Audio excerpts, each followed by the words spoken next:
अपने आप को नारायण पर छोड़ दिया, हमने अपने आप को देवादिदेव महादेव पर छोड़ दिया, फिर उस दिन से तुम्हें चिंता करने की जरूरत नहीं पड़ेगी।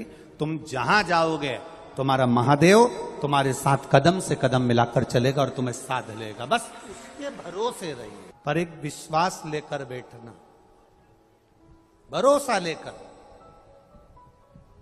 7 दिन की कथा दिल से सुनकर जाना, वो दिल से झोली भर कर दे देगा, ये विश्वास मानकर जाना, भरोसा रख।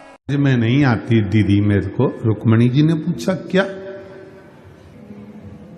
कौन सा पुण्य करा है इस द्रौपदी ने, जिसके 5 पति हैं? कौन सा पुण्य करा इस द्रौपदी ने जिसके 5 पति हैं और वह 5 पति भी इसके कहने में चल रहा है? आप देखिएगा जरा, वो पुण्य कौन सा है? दुनिया के लोगों का एक पति, सत्यभामा जी कह रहे हमारा ही भगवान कृष्ण को देख लो, रुक्मणी जी अपने पति को देख लो, अपन 16,108 रानियां, अपना एक पति वो भी अपने कहने पे नहीं चलता, और वो द्रौपदी के 5 पति और 5 उसके कहने पर चलते हैं। आखिर ऐसा द्रौपदी में कौन सा गुण भरा हुआ है? इसका शीश काट दो, वो शीश काट दो, इसके मस्तक की मणि निकाल रहा, वो मणि निकाल रहा है, और हमारा पति कहने में नहीं चलता। और ये द्रौपदी के 5 पति होने के बाद भी द्रौपदी के कहने पर चलते हैं। आखिर द्रौपदी के ऐसा क्या पुण्य करा था? द्रौपदी के पास में ऐसा क्या है? द्रौपदी के पास में ऐसा क्या बूटी है, कौन सी जड़ी है, कौन सी ऐसी भभूति है जो द्रौपदी फेंक देती है और 5 पति उसका कहना मानते हैं?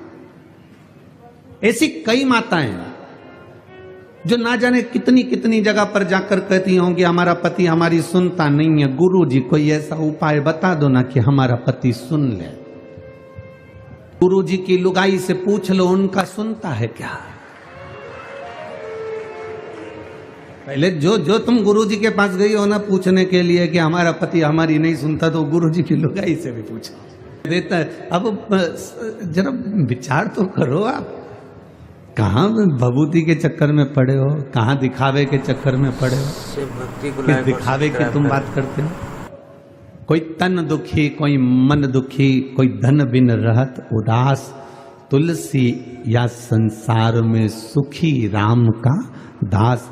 इस संसार में सब दुखी हैं, केवल सुख तो एक कोई है जो भगवान की भक्ति में लगा हुआ है, भजन में रमा हुआ है, वो दुनिया का सबसे सुखी और सेठ व्यक्ति है। बाकी के सब का हम वर्णन क्या करें कि वो आप भी जानते हो कि सुख कहाँ।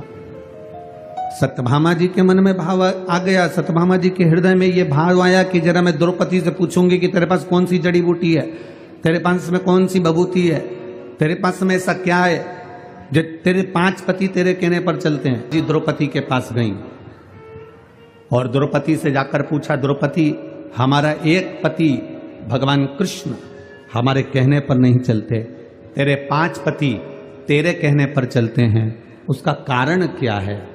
क्या कारण है तेरा? तब द्रौपदी ने कहा, मैं तो ये नहीं जानती कि मेरे पति कहने में चलते कि नहीं चलते, पर इतना जरूर है, जब मैं विवाह कर कर पहली बार आई और शादी कर कर मैं पहली बार आई और मेरी सास ने मेरे पतियों से कह दिया, पतियों ने कहा माँ देखो हम क्या लाए हैं, और माँ ने कह दिया कि 5 बांट लो। माँ का आदेश है कि आपको बांटा जाए 5 के बीच में। द्रौपदी कहती है अगर आपकी माँ का आदेश है तो वो माँ केवल आपकी नहीं, मैं शादी कर कर आपके घर आ गई हूं तो वो माँ मेरी भी है, उसका आदेश मानना मेरा भी काम है। इनकी माता का सम्मान करा।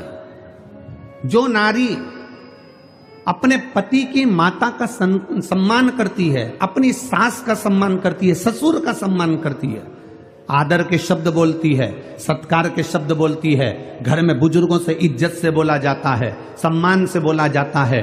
अगर नारी सम्मान के शब्दों से, आप मकान कैसा भी बना लो, मकान कैसा भी बना लो, मकान का नक्शा किसी से भी बनवा लो, मकान का वास्तु किसी को भी बताओ, मकान का वास्तु पूजन किसी से भी कराओ, मकान की पूजन किसी से भी कराओ,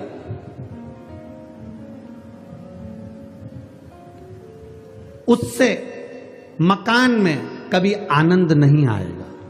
मकान में बस दो चीजों का होना जरूरी है।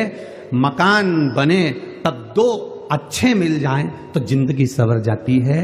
एक मकान बनाने वाला मिस्त्री और दूसरा घर में रहने वाली स्त्री। अगर ये सही हो गए तो मकान सही हो गए। दो चीजें अगर सही है, वास्तु वाले ने वास्तु बता दिया, नक्शे वाले ने नक्शा बना दिया, पूजन कराने वाले ने पूजन करा दिया, गार्डन लगाने वाले ने गार्डन बना दिया, इंटीरियर डेकोरेशन वाले ने डेकोरेशन कर दिया, पर मालूम पड़े मिस्त्री ने ही ऊबड़ खाबड़ बना दिया तो इंटीरियर वाला क्या करेगा। और मालूम पड़े मिस्त्री नहीं, मालूम पड़े छत की ढाल सही नहीं दी और पानी अंदर भरा गया तो फिर मकान का क्या मतलब है। बाथरूम बनाई, उसका पूरा पानी कमरे में आ रहा है तो मकान का मतलब क्या हुआ। नक्शे वाले ने नक्शा बनाया, वास्तु वाले ने वास्तु बनाया, पूजन वाले ने पूजन कराया, इंटीरियर वाले ने इंटीरियर करा, पर मिस्त्री और जम के बोलो, अरे छत्तीसगढ़ वाले इतने धीमे कभी नहीं बोले, मिस्त्री और स्त्री। अगर ये दो गड़बड़ हैं तो तुम्हारे मकान बनाने का किसी को भी वास्तु दिखाया, तुम कितने भी वास्तु शास्त्री को अपने घर में बुला लो, वो कह देगा यहाँ से सीढ़ी तोड़वाओ, यहाँ बनवाओ, रसोई घर इधर बनवाओ, वॉशरूम इधर बनवाओ, कितनी वास्तु बदल लो, पर दो अच्छे होना चाहिए। जम के बोलो जरा, मिस्त्री और स्त्री। मिस्त्री भी गड़बड़ निकल जाएगा, चल जाएगा, पर एक चंद्र घंटा, कुष्मांडा, स्कंदा अगर अच्छी निकल जाए तो टपरे में भी रह लेती है, और अगर चंद्र घंटा गड़बड़ निकल जाए तो टपरे भी बिकवा देती है। स्त्री और मिस्त्री आपके कहने अनुसार चलती है, आपके बताए अनुसार, और भले नहीं चले आपके कहे अनुसार, पर आपके घर में रहे तो प्रेम से रहे। जब आप पहुंचो घर, उसके चेहरे पर प्रसन्नता होना चाहिए। जब आप घर पहुंचो, उसके चेहरे पर स्माइल होना चाहिए। जब आप घर पहुंचो, पानी का गिलास आपको दे दे। आप घर पहुंचो, बना हुआ भोजन आपको मिल जाए। आप घर पहुंचो, आपके बच्चों को संभाल रही हो, माता पिता को संभाल रही हो, आपके घर में पहुंचने का मन करे। दुकान ऐसी होना चाहिए जिसमें जाने का मन करे, मकान ऐसा होना चाहिए जिसमें जाने का मन करे। अगर मकान में और दुकान में जाने का मन नहीं करता तो वो दुकान मकान किसी काम का नहीं होता। मन लगना चाहिए। मैं जिस व्यापार को कर रहा हूं उस व्यापार में मेरा मन लगे। मैं कपड़े की दुकान खोलकर बैठा हूं, कपड़ा बेचने में मेरा मन लगे। मैं किराने की दुकान पर बैठा हूं, किराना बेचने में मेरा मन लगे। मैं कोई वस्तु की दुकान मेडिकल लेकर बैठा हूं तो दवाई में मेरा मन लगे। उसी तरह घर में आप आधे घंटा, 1 घंटा, 2 घंटा, 5 घंटा, 2 दिन, 3 दिन, 4 दिन, 5 दिन गए हो, आपका मन घर में रमना चाहिए तो ठीक है। स्त्री और मिस्त्री ये दो ठीक हैं तो आपका घर भी ठीक है। बनाओ आप मकान का नक्शा, किसी से बनवाना हो तो हमें कोई दिक्कत नहीं है। वास्तु जिसको दिखाना है दिखाइए, मना नहीं है। पूजन जिससे कराना है कराइए, मना नहीं है। इंटीरियर जिससे कराना है कराइए, पर दो चीजों का स्मरण रखिएगा, मिस्त्री और स्त्री का स्मरण करिएगा। भगवान की भक्ति, भजन, कीर्तन, स्मरण। स्वयं द्रौपदी से सत्यभामा जी ने पूछा कि तू ये बता कि तेरे 5 पति तेरे कहने पर चलते हैं। जो माताएं दूसरों के पास जाकर कहती हैं बाबा जी ऐसा बता दो कि हमारा पति हमारे अनुकूल चले, उन माताओं से निवेदन है कहीं मत जाना। तुम अपने घर में बुजुर्गों का आदर करना चालू कर दो, तुम अपने घर में बुजुर्गों का सम्मान करना चालू कर दो, तुम अपने घर में माता पिता का आदर करना चालू कर दो, तुम्हारा पति तुम्हारे कहने